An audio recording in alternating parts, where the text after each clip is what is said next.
Hey everyone, Rascally Rasmus here. I've now put about 20 hours into Tinkerlands and I'm still really enjoying it, so I figured it was a good time to do another tips and tricks video for the game.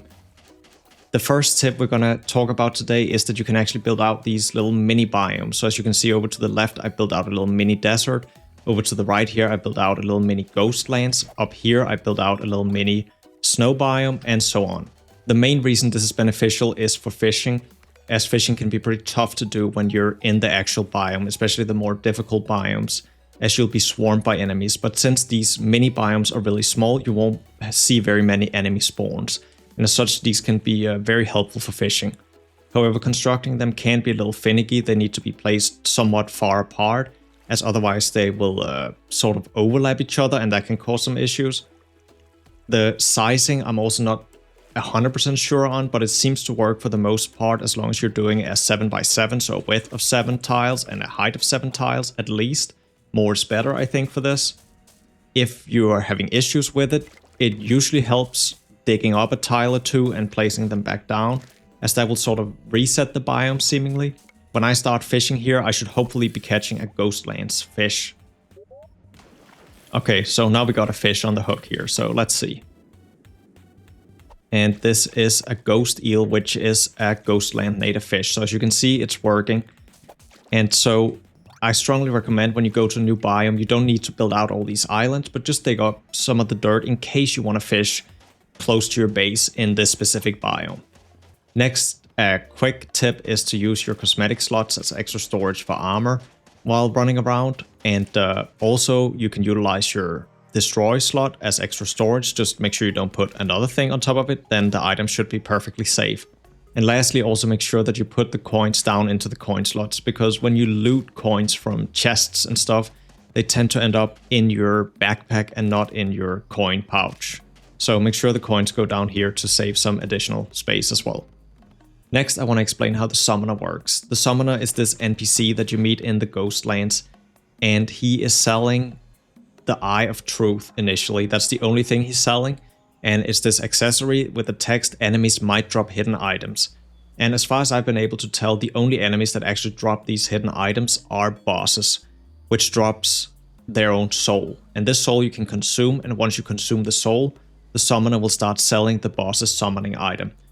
So you should essentially just put this on before the first time you slay a boss, because then you'll be able to purchase more summoning items for said boss. Also, while you're out adventuring, keep an eye out for crafting stations such as the mushroom workbench here, which can only be found in houses in the mushroom biome. So if you haven't found this yet, then do keep an eye out for houses in the mushroom biome, both in the cave or on mushroom islands. I also want to call out that you can quick stack to nearby chests.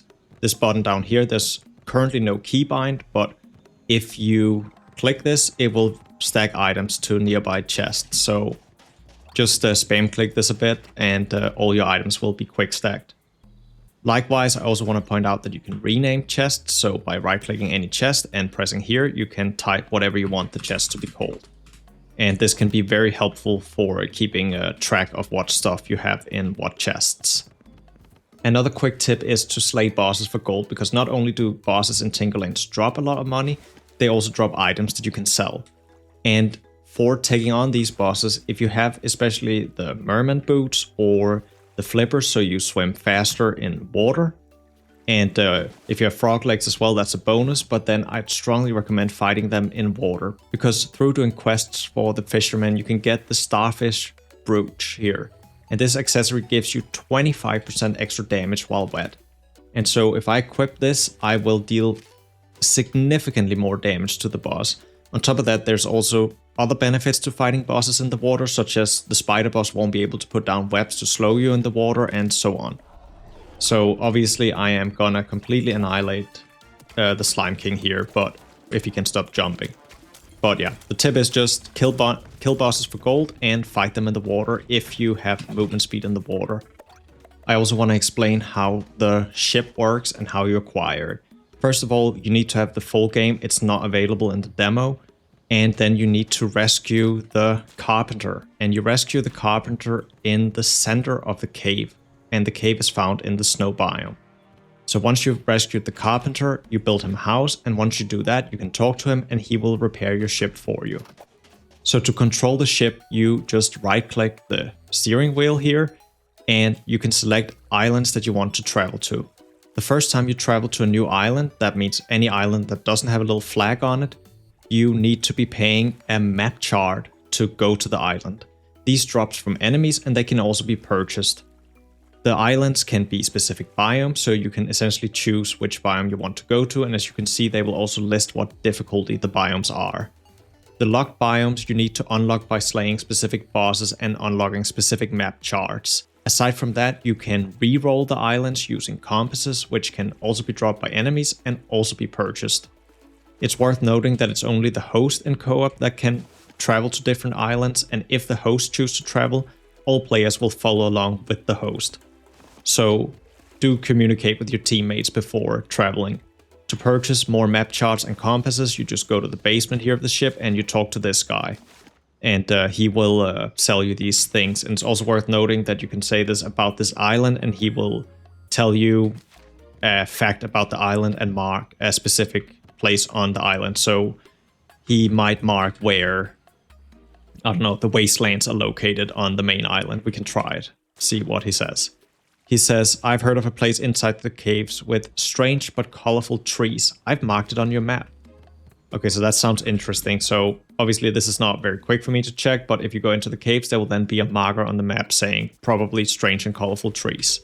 And I should also reiterate again that you can go to an island you already paid for multiple times without paying a map chart to go there. So as soon as it has the little flag, you can go there again. But once you reroll, you will have to pay another map chart to go back to a Ghostlands island. There are also special islands such as this one, which essentially just had a chest on it and nothing else. So do check what islands are available.